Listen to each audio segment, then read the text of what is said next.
Is getting camped in mid less frustrating than getting camped top? The thing is, if the jungler camps mid, typically they're in a position where you can go kill them. If the opposing jungler sits top all game, realistically, what are your options? Get your jungler might be bot lane. Kill him, you can't, 2v1. Now let's say the jungler is camping mid. Hey jungler, their jungler is next to mid lane. Oh, I'm only a few screen lengths away. Let me come kill them for you. If you were to update or change bruise items, what should change? Make them cheaper, make their build components better. So for example, if Derek's gauge down to 3,000, that way it's not 3,200 when Phantom Dancer is 2,600. It's a 600 gold difference. A lot of people will mention that Derek's gauge has big stats, big health, big damage, right? But at a difference of 600 gold between it and Phantom Dancer, you have to ask yourself, does it really have 600 gold of extra stats? Part of the problem with talking about Derek's gauge gold value, well, I mean, it's basically this. Derek's gauge is 64% gold efficient when bought on a level 1 Kale. It's 121% gold efficient when bought on a level 18 Ilaoi. So the problem with Derek's gauge is a lot of champions are balanced on it. A lot of champions are balanced on the fact that their base damage will be worth more eventually. So for example, take Aatrox. Aatrox is 145 damage. For all the people who say, oh, Hashinshin, why don't you buy Hex Drinker on Aatrox? A lot of Aatrox's balance is in the fact that Derek's gauge becomes a big item on him. If you actually look at it, think about how many champions since Season 5, so Season 6 forward, how many champions have been balanced with high base damage, assuming they're going to get Derek's gauge? Darius, Ilaoi, Garen, Aatrox. That's just off the top of my head.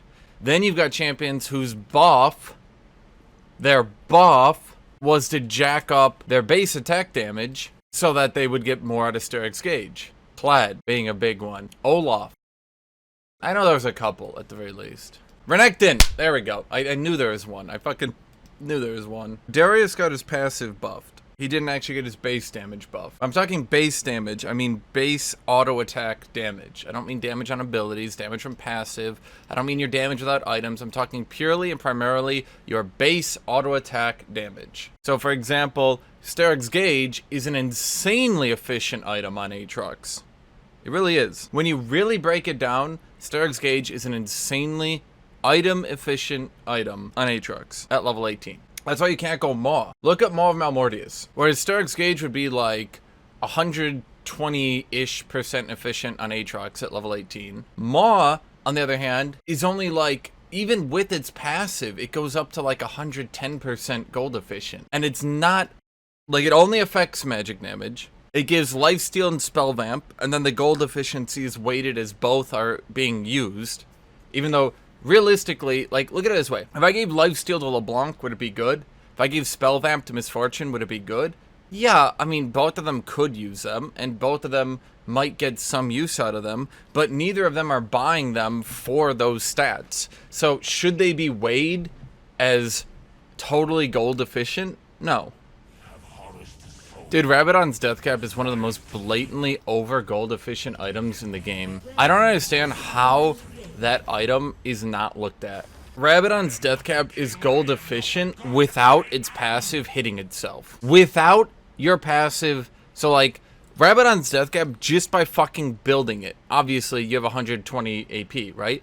Just by doing that, the item becomes nearly 130% gold efficient. That shit is fucking insane. I think, honest to God, Deathcap should have its AP reduced. If they want to keep it as this big AP item, they should reduce its ability power or something. I don't really fucking know. Like, make it build out a blasting wand and a needlessly large, and make it only 100 ability power. Same cost, 100 ability power. That would do something, you know?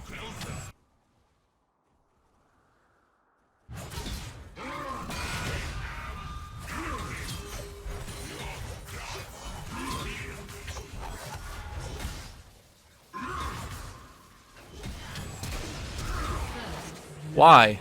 I swear to God, the fact that Aatrox is the slowest of fucking everything just so much dicks with me, man.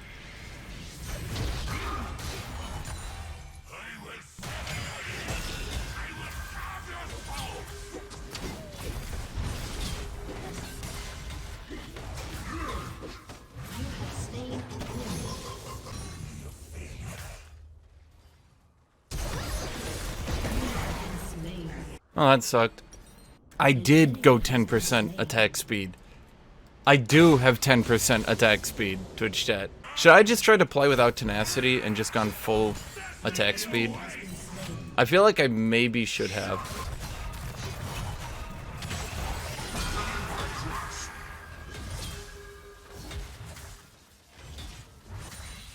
Does he not have his W? Why did he wait to heal with it instead of armoring? Shielding, I mean.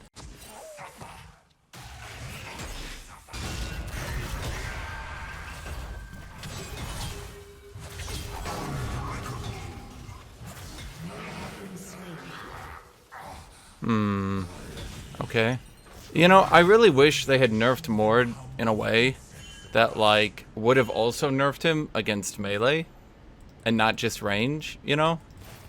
Like, maybe melee champions should also be able to beat Mord. Maybe he shouldn't just be an anti-melee pick, you know? It was a very big nerf if you're fighting range. If you're not fighting range, the nerf did nothing, changed nothing. But if you're fighting range, very, very big nerf. Who's an anti-range champion? Who performs better against range than melee? Yasuo? Aatrox? Kiana? Xerath? I guess Xerath depends, doesn't he? Jarvan's probably true too. Does Jarvan actually win any melee v melee 1v1s anymore? Like if he hits his EQ, I feel like he still has a chance to lose against many of these champions, you know? Like isn't that the reason Jarvan stopped going top? Was he started losing every fucking trade with every champion? Grasp Jarvan actually beat a lot of champions, but then they nerfed his shield, but then they nerfed his shield again.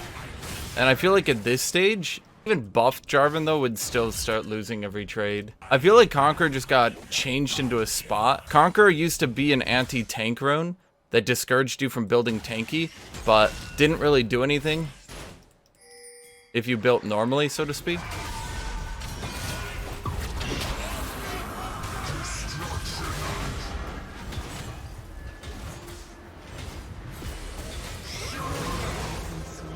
Like, the thing with Conqueror is it was very possible, in my opinion, to beat Conqueror with, like, Grasp Undying and Electrocute and other shit, because Conqueror is kind of like a specialized rune, so to speak.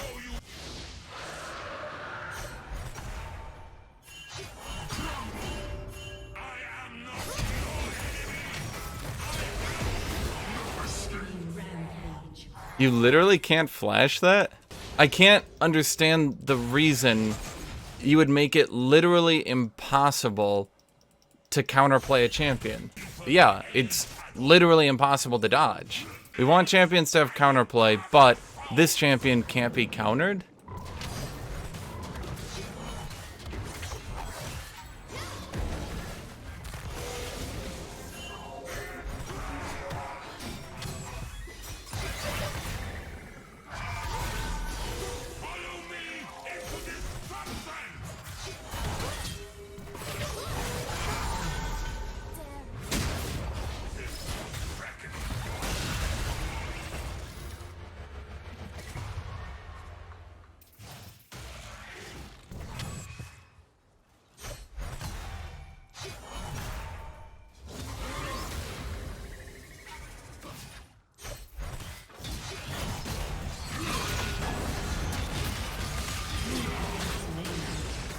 We should really be doing shit, because they're doing shit, but we're not doing shit.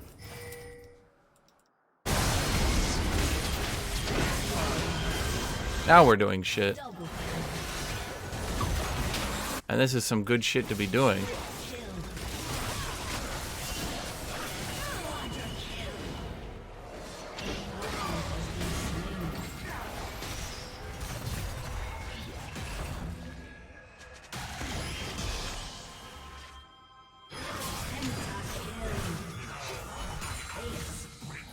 This is what I mean, though. It's like, even though my KDA looks bad, I haven't even been doing bad. The super top. We go 1 for 1, I die, no assist. We go 1 for 1, I die, no assist. We go 2 for 2, I die, maybe get 1 assist. We go 2 for 2, 2 for... And eventually, I'm on a death spree. I'm lower level, so I give less experience. They keep ganking me. They keep putting pressure on me. They keep only doing shit around me. And it's like an inevitable victory effect. If this shit keeps happening, we will win, and they keep doing that shit, you know? We must kill the streamer. We must kill the streamer. We must kill the streamer. We must kill the streamer. We must kill the... And you do that enough and we win.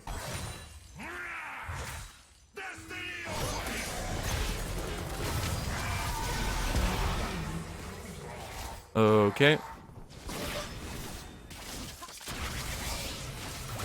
What the fuck do I do about that champion? She comes at me with Boots of Mobility, Ghost Blade, and every single time it's just EQ, RQ. And I'm dead. Full HP to dead.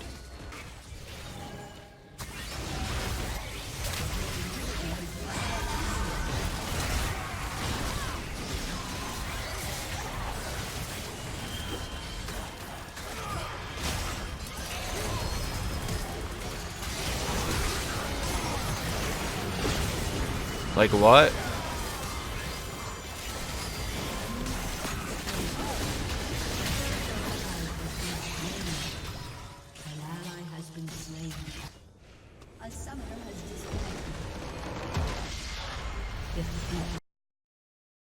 That's a problem I have with playing top. It's like, you've got... Okay, so you've got melee champions who automatically beat other melee, but then they can't lane against range. And then you've got melee that can lane against range, but they automatically lose to those melee who beat other melee. So you just end up in a triangle.